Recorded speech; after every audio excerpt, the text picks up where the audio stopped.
Hallo zusammen, da bin ich wieder, heute wieder mit einem spannenden Video für euch. Und zwar soll es heute bei mir um die Triggerpunkte gehen. Wie ihr wisst, habe ich ja im letzten Video mit euch die Entstehung der sogenannten Triggerpunkte oder auch Rigorkomplexe besprochen. Und heute möchte ich mal auf die manuelle Behandlung eingehen. Zuallererst möchte ich mit euch die Ziele der manuellen Behandlung durchgehen und dann die Techniken, die man jeweils anwenden kann. Genau, springen wir direkt mal rein. Also die Ziele der Triggerpunktbehandlung wäre natürlich die Verbesserung der lokalen Durchblutung. Ja. Das zweite Ziel wäre die Aufsprengung der sogenannten Rigorkomplexe. Als kurzer Exkurs, ein Rigorkomplex ist ein Sammelsurium an Triggerpunkten und Rigorkomplex deshalb, weil Rigor kommt von Rigor Mortis, also Leichenstarre. Und in einem Triggerpunkt selber hat der Muskel quasi zu wenig Sauerstoff, um zu leben oder zu funktionieren, aber noch zu viel Sauerstoff, um zugrunde zu gehen. Genau. Das nächste Ziel wäre natürlich dann die Dehnung und Detonisierung des Hartspannstranges. Den hatten wir letztes Mal auch besprochen. Das war ja hier. In der Mitte des Triggerpunktes haben wir die maximale Verkürzung des Muskels und die anderen Fasern in der Länge werden überdehnt. Das wäre quasi der Hartspannstrang. Genau. Und dann das nächste Ziel wäre natürlich die Senkung der Nozizeptoraktivität, also der Schmerzsensoren, um diese wieder zu desensibilisieren. Dann hätten wir noch das Lösen von Bindegewebsveränderungen, also Verklebung, und dann noch die Verbesserung der intra- und intermuskulären Beweglichkeit, also intra im Muskel selber und inter zwischen zwei Muskeln, oder? Um die Gleitfähigkeit wiederherzustellen. Genau, und dazu stehen uns 4 manuelle Techniken zur Verfügung. Technik Nummer 1 wäre die manuelle Kompression des Triggerpunktes direkt, also wir applizieren Druck direkt auf den Triggerpunkt. Die Technik 2 wäre die manuelle Dehnung des Triggerpunktes, auch mittels der Hand. Und manuell kommt von manus, also lateinisch für Hand, nur um das noch mal kurz zu erwähnen. Technik 3 wäre dann die manuelle Dehnung oberflächlicher und intramuskulärer Faszien und Gewebe. Und Technik 4 wäre das manuelle Lösen von verklebten Faszien oder man sagt auch die Faszientrennung. Dann hätten wir noch ergänzende Maßnahmen. Ergänzende Maßnahmen wären eben Dehnen oder Detonisieren, also Dehnübungen oder Massagen oder mit der Faszienrolle etc. Und dann hätten wir natürlich noch funktionelles Training und die Ergonomie, also um die aufrechterhaltenden Faktoren zu reduzieren. Genau. Jetzt gehen wir direkt mal auf diese Techniken ein. Also ich nehme da als Beispiel einfach mal den Musculus extensor carpi radialis, longus und brevis. Aber wir nehmen jetzt den longus zur besseren Sicht. Also man sieht ihn hier. Und wir unterteilen bei Technik 1 in Technik 1a und 1b. So, bei Technik 1a wird mittels dem Finger entweder im Pinzettengriff, das wäre der Pinzettengriff, ja, und hier geht das natürlich, oder wenn das nicht möglich ist, dann mit flächigem Druck gegen einen Knochen komprimiert. Genau. Also, wir suchen den Triggerpunkt, ja, man kann da auch eine spickende Nagelpalpation machen. Wenn ich jetzt hier rüber gehe, vielleicht sieht man es, seht ihr diese Zuckungsreaktion, die zeitverzögert kommt, ja, da ist ein Triggerpunkt drin, okay? Den komprimiert man dann so lange, bis der Schmerz ablässt oder nachlässt. Wie lang komprimiert man, ist immer die Frage. Ich sage immer zwischen 10 und 60 Sekunden. Wichtig ist einfach, dass der Schmerz reduziert. Diese Technik wird mehrfach wiederholt appliziert. Bei Technik 1b kommt es zu einem kleinen Unterschied. Wir palpieren wieder den Triggerpunkt.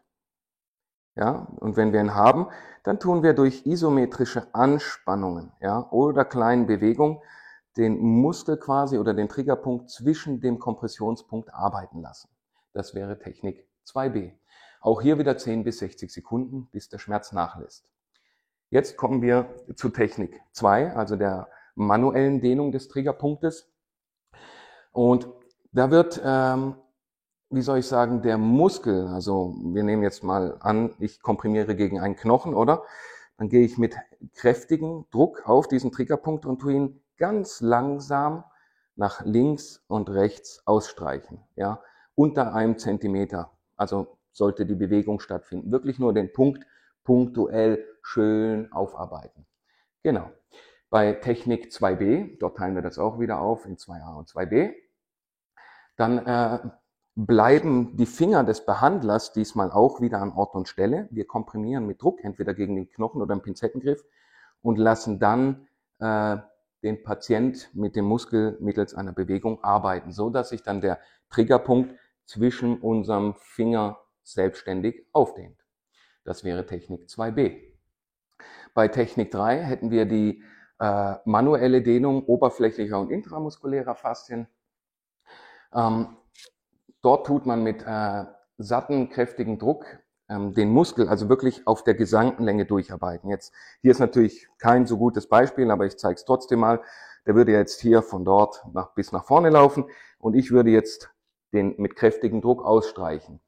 Wichtig zu beachten ist bei proximalen, also Gelenkpartnern oder wie soll ich sagen, Extremitäten, also distal wäre körperfern und proximal körpernah, also bei distalen, arbeitet man immer von körperfern nach körpernah oder von distal nach proximal, um die Venenklappen nicht zu belasten oder zu zerstören. Also wir würden flächig mit viel Druck, ja, ich drücke jetzt auch mal richtig hier, schön den ganzen Muskel nach oben aufarbeiten.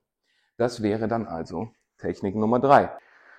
Genau, kommen wir zu Technik Nummer 4, also das manuelle Lösen von verklebten Faszien oder die Faszientrennung. Es ist ja oft der Fall, dass zwischen den beiden Muskeln die Faszienschichten nicht mehr korrekt gleiten.